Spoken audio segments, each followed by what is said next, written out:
Marcus Kane cursed under his breath as his ship's navigation system flickered again, the third malfunction this week. The Wanderer's dream had served him well for nearly a decade of smuggling runs and legitimate cargo hauls, but even the most reliable vessels eventually demanded attention. As he guided the ship toward the docking bay of Orbital Station Meridian, Marcus couldn't shake the feeling that this particular stop would cost him more than just repair fees. Station Meridian hung in the void like a metallic spider, its multiple arms extending into space to catch ships from every corner of the galaxy. It wasn't the kind of place decent folks visited voluntarily, too far from civilized space, too close to the lawless rim territories. But it was also the only port within 3 jumps that could handle the specialized components his ship needed. The docking bay reeked of fuel vapors and alien sweat. Marcus sealed his ship and headed toward the station's central hub, his worn leather jacket doing little to ward off the artificial chill. The corridors buzzed with activity as beings from dozens of species conducted business in shadowy alcoves and dimly lit bars. This was exactly the kind of place where people minded their own business, which made it perfect for someone in Marcus's line of work. First time on Meridian? The voice belonged to a stocky humanoid with mottled gray skin and too many teeth. His badge identified him as Grex, the station administrator. Just here for repairs, Marcus replied, keeping his tone neutral. My ship needs new power couplings. Grex's smile was unsettling. Of course, of course. We get all kinds here, friend. Traders, explorers, those seeking entertainment. He gestured toward a section of the station Marcus hadn't noticed before. Speaking of which, you might be interested in our special attraction. Very exclusive, very rare. Not interested, Marcus said flatly. He'd seen enough of the galaxy's seedier entertainments to know he wanted no part of them. Ah, but this is different, Grex persisted, falling into step beside him. We have one of the last Valonians. Magnificent creature, absolutely magnificent. 20 feet tall, violet skin like nothing you've ever seen. The previous owner went bankrupt, so we acquired her cheap. Marcus stopped walking. Her. Oh yes, definitely female. Quite docile now, though she was apparently quite fierce when they first captured her. The Valonians were warriors, you know, before their homeworld was destroyed. This one's the last of her kind, makes her quite valuable. Something cold settled in Marcus's stomach. You're talking about a person, not a thing. Grex's laugh was like grinding gears. Person. Friend, the Valonians were barely civilized. Giant savages, really. This one's better off here than floating dead in space with the rest of her people. We feed her, give her shelter, and visitors pay good credits to see her. Everyone wins. Marcus felt his hands clench into fists, but he forced himself to remain calm. Where is she kept? Lower level 7, the old cargo bay. Reinforced, of course, can't have something that size getting loose. Would you like a private viewing? Only 50 credits. Maybe later, Marcus lied. He needed time to think, to process what he'd just heard.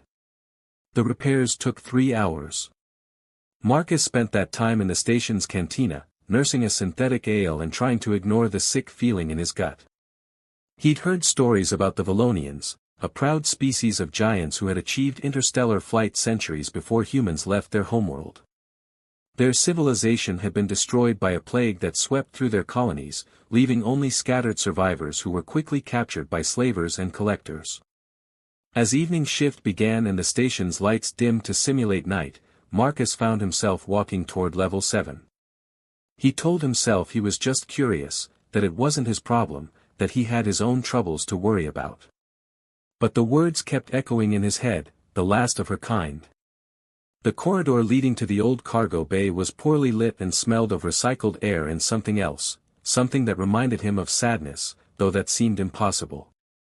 A single-board guard sat outside the reinforced door, more interested in his handheld game than his duties. Viewings closed for the night, the guard mumbled without looking up. Marcus flashed a credit chip. Private session. Grex cleared it.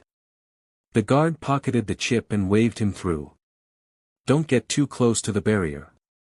Thing strong enough to bend steel. The cargo bay was vast and dimly lit, its ceiling lost in shadows. In the center, surrounded by an energy field that hummed with barely contained power, sat the most beautiful and heartbreaking sight Marcus had ever witnessed. She was enormous, easily 20 feet tall as Grex had claimed, but there was nothing savage about her. Her skin was indeed violet, but it seemed to shimmer with an inner light, marked with intricate patterns that spoke of culture and meaning. Her hair fell in silver waves around her shoulders, and her face was achingly lovely, with high cheekbones and full lips that even in repose held a dignity that put her captors to shame. But it was her eyes that stopped Marcus's breath. They were deep amber, flecked with gold, and filled with an intelligence and sorrow that hit him like a physical blow. She wasn't sleeping or unconscious, she was simply sitting in perfect stillness, staring at nothing, lost in whatever thought sustained her through endless days of captivity. As if sensing his presence, she turned those incredible eyes toward him. Marcus felt himself step closer to the barrier, drawn by something he couldn't name. For a long moment, they simply looked at each other, the small human in his worn jacket and the giant woman in her invisible prison. "You're not like the others," she said, and her voice was like music, deep and melodious with an accent that spoke of distant stars. "They come to stare, to point, to whisper about the savage giant. You look at me as if you see a person." Marcus found his voice. "That's because you are a person. What they're doing to you is wrong." She tilted her head, studying him with those remarkable eyes. "What's your name, small one?" "Marcus. Marcus Kane." He stepped closer to the barrier, close enough that the energy field made his skin tingle. "What's yours?" "I am Zira of the third house, daughter of warriors, keeper of the old songs." Her expression softened slightly. "Though I suppose titles mean little when you're the last to carry them.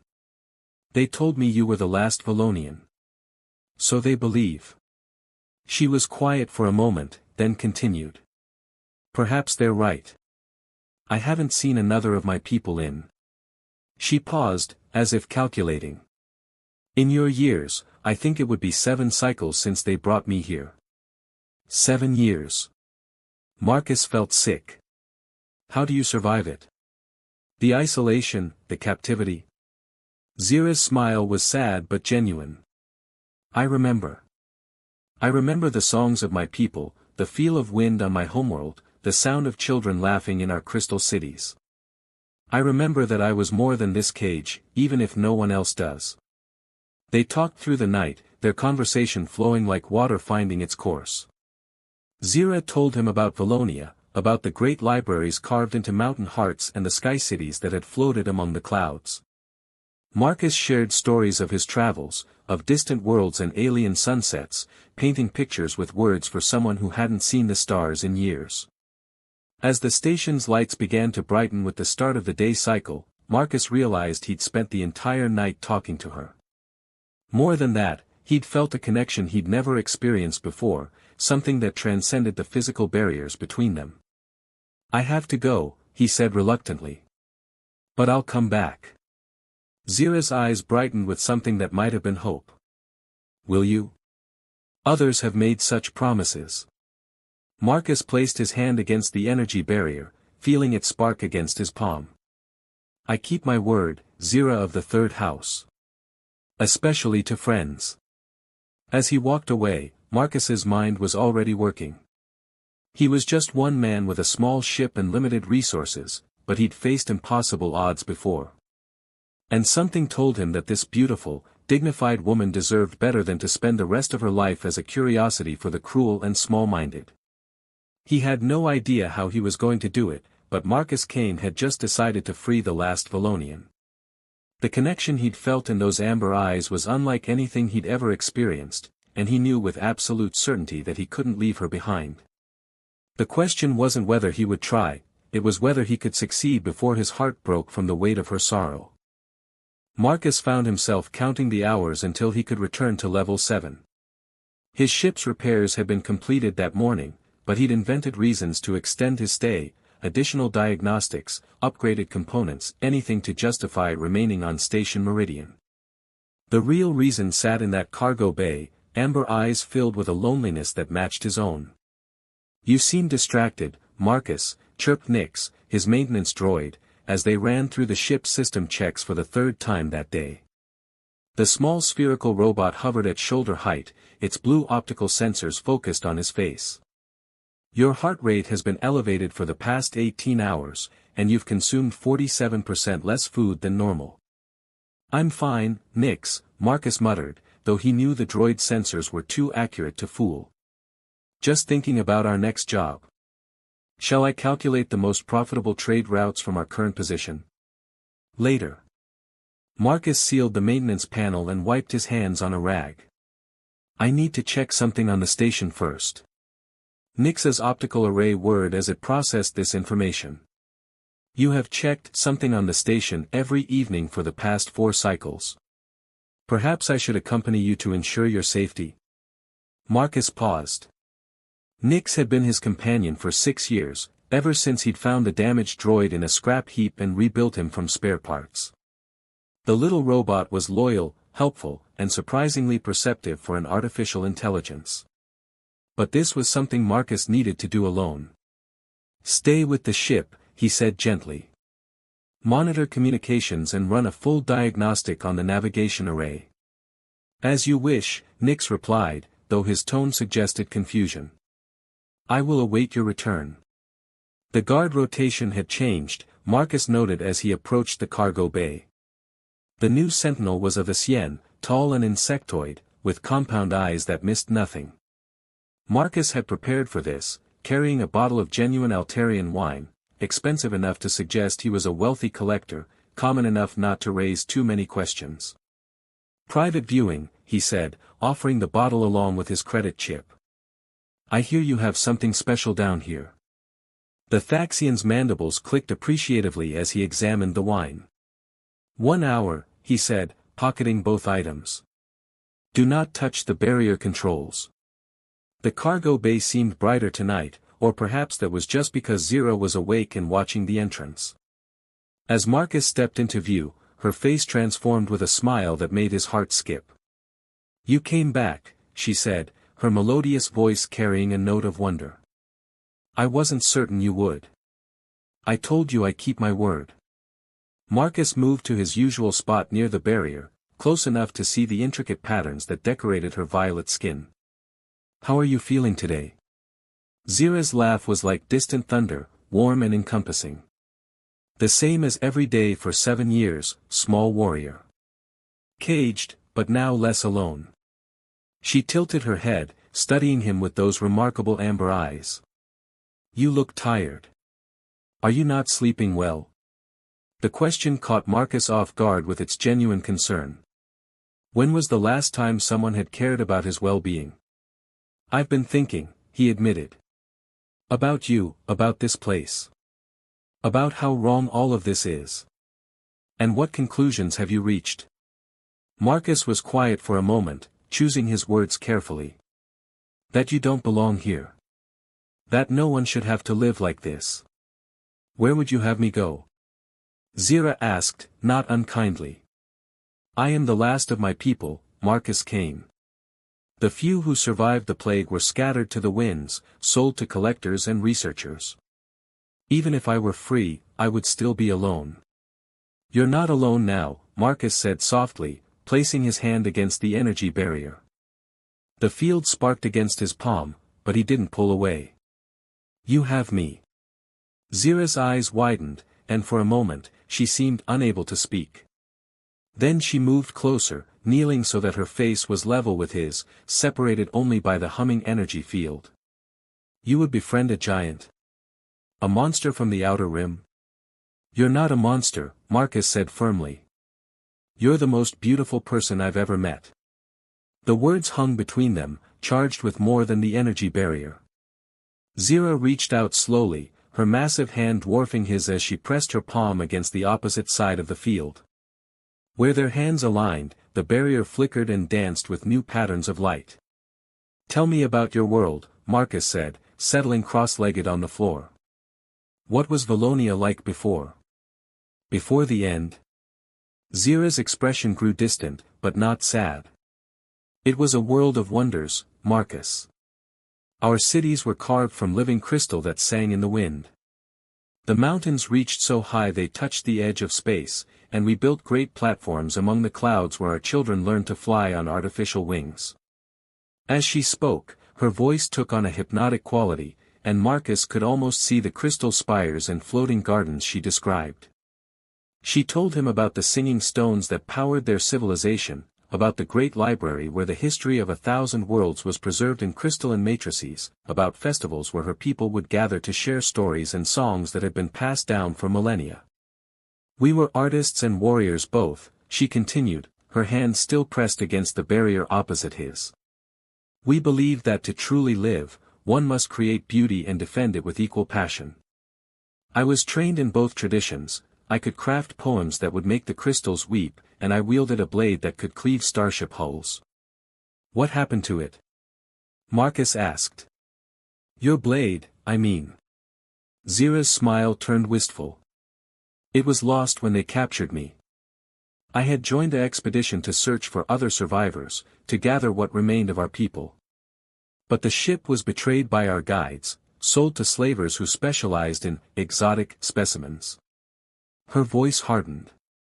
I fought them, killed 6 before they overwhelmed me with stun weapons. When I awoke, I was in chains aboard a collector's vessel. Marcus felt anger burn in his chest. How many others were with you? 12 of my kinfolk, she whispered. They were sold one by one at various ports. I was kept for last. Apparently, collectors pay more for females. The pain in her voice was almost tangible. I don't know if any of them still live. They sat in comfortable silence for a while, hands pressed against opposite sides of the barrier, sharing warmth through the energy field. Finally, Marcus spoke. What about your family? Were you bonded? Zira understood his hesitation.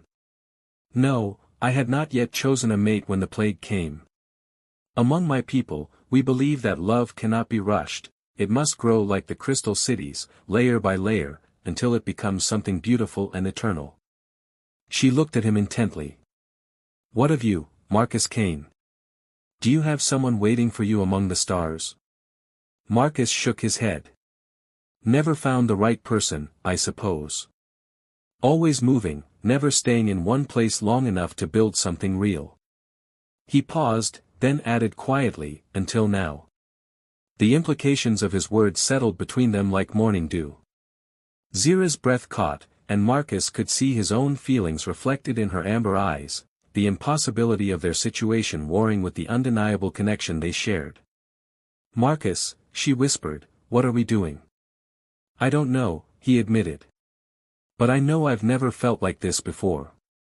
When I'm with you, everything else just fades away.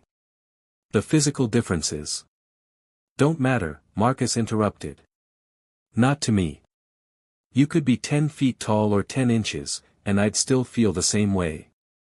Zira was quiet for a long moment, her fingers tracing patterns against the barrier. Among my people, we have a saying, the heart recognizes its own, regardless of the shell that contains it. She looked up at him. I never understood what it meant until now. Their conversation was interrupted by the sound of approaching footsteps.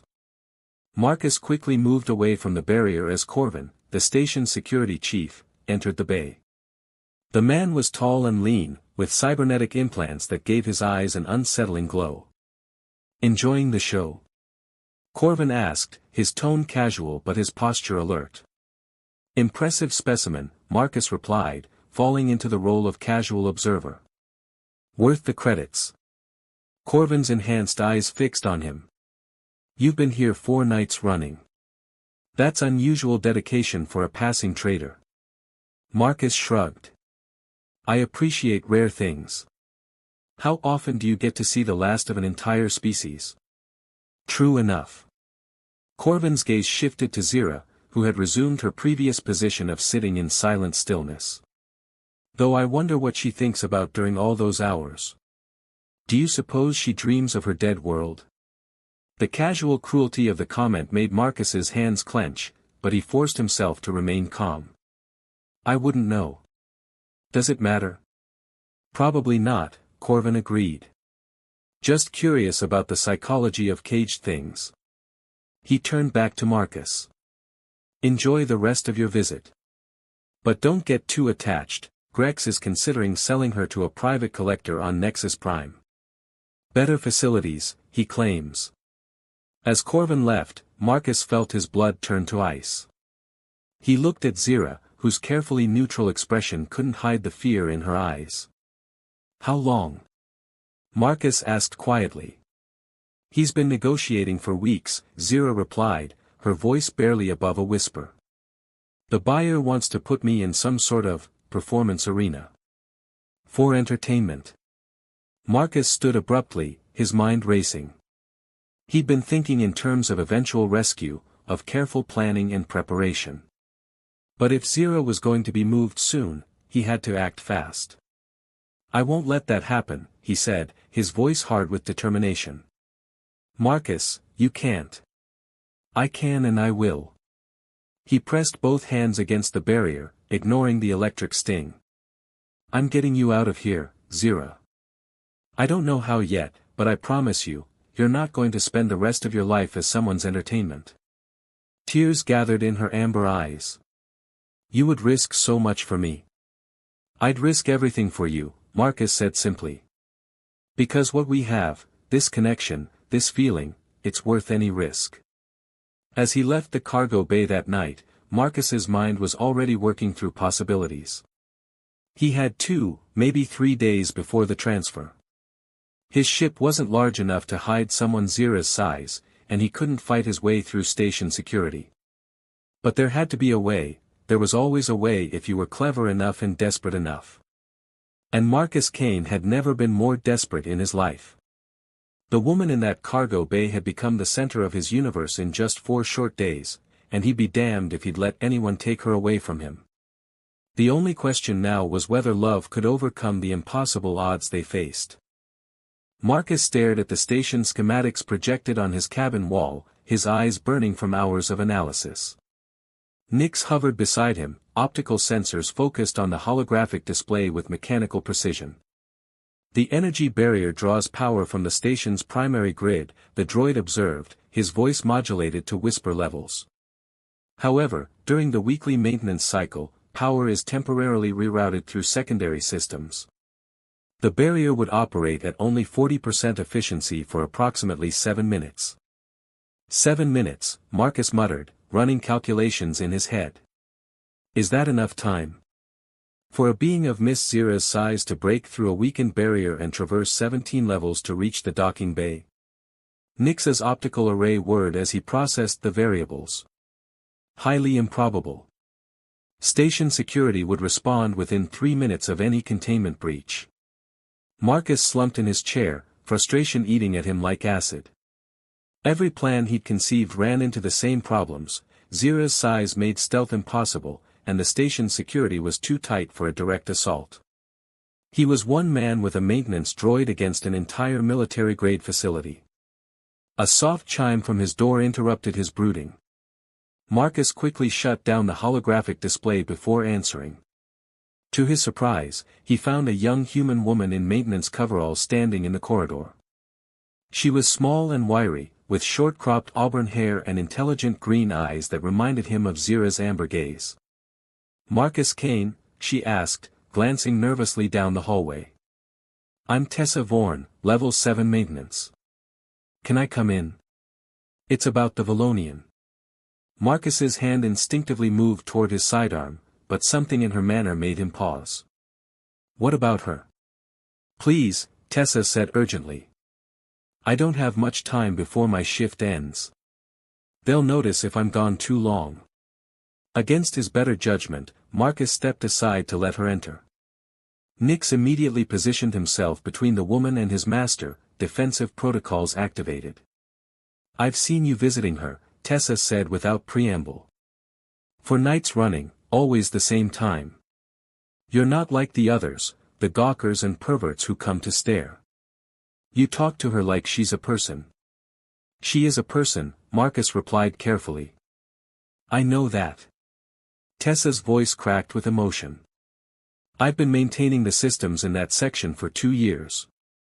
I hear everything through the ventilation ducts, her singing, her stories, the way she talks to herself just to keep from going insane. She wiped her eyes with the back of her hand. She doesn't deserve what they're doing to her.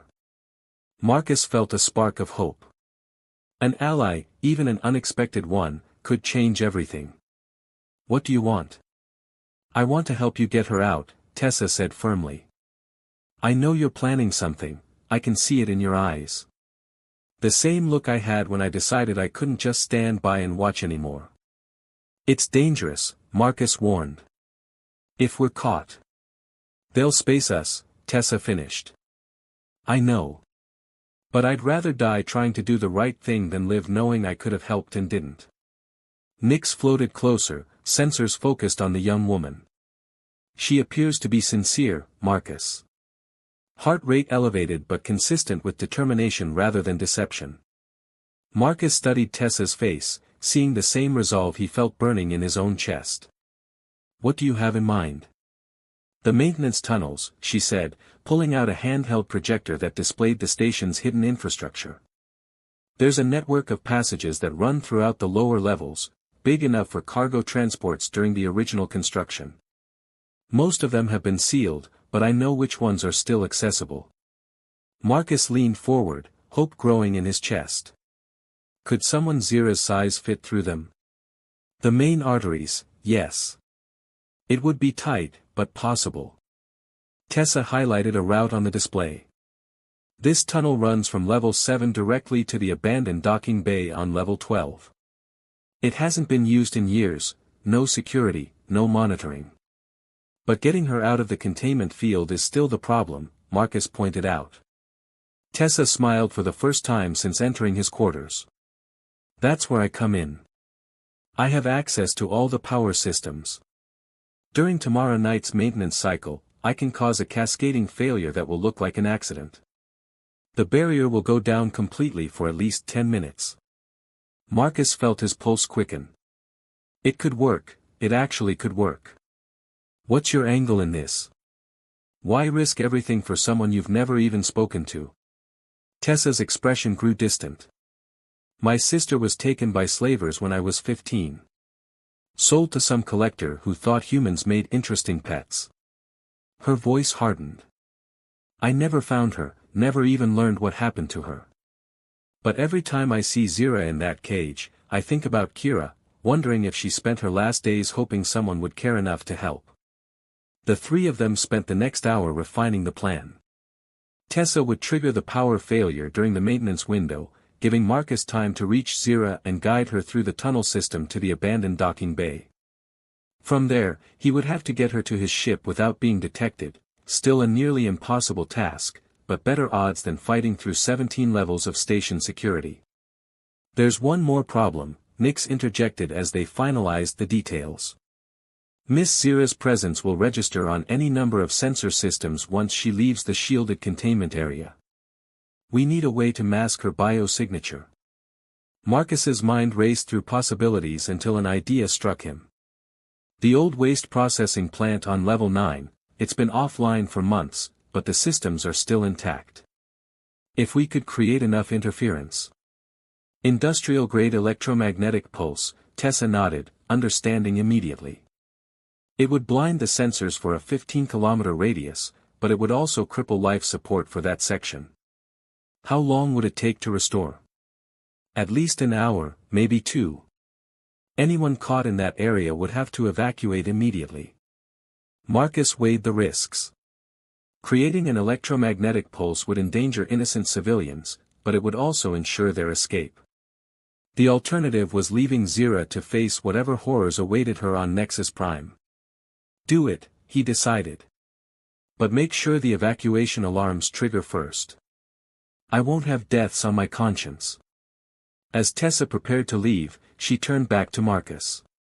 Can I ask you something? Why her? Why risk everything for someone you've known less than a week? Marcus was quiet for a long moment, thinking of amber eyes and silver hair, of a voice like distant music and stories of crystal cities among the clouds. "Have you ever met someone who made you understand what you've been missing your whole life?" he asked finally. Tessa's smile was sad but knowing. "Yes. Once." After she left, Marcus sat alone with Nyx, staring at the tunnel schematics and trying to ignore the fear gnawing at his stomach. In less than 24 hours, he would either be free among the stars with the woman he loved, or dead in the cold vacuum of space. "Marcus," Nyx said softly, "I have calculated the probability of mission success at 12.7%. Are you certain this is the optimal course of action?" "No," Marcus admitted. "But sometimes you have to bet everything on long odds. And if we fail?" Marcus thought of Zira's face when Corvin had mentioned the collector on Nexus Prime, the fear she tried so hard to hide. "Then at least she'll know someone cared enough to try." The next evening, Marcus made his way to level 7 with a heavy pack slung over his shoulders. Inside were emergency supplies, medical kits, and the few personal possessions he couldn't bear to leave behind. Everything else, his ship, his accumulated credits, his carefully maintained reputation, he was prepared to sacrifice for 7 minutes with the woman who had become his entire world. The guard barely looked up as Marcus passed his usual bribe through the slot. In a few minutes, when the power went out, the man would be too confused to immediately sound the alarm. By the time he realized what was happening, they would already be gone. Zira was waiting for him, her posture tense with anticipation. She had somehow sensed that tonight was different, that their careful conversations and gentle touches through the barrier were about to become something more. "Are you ready?" Marcus asked, his hand pressed against the energy field.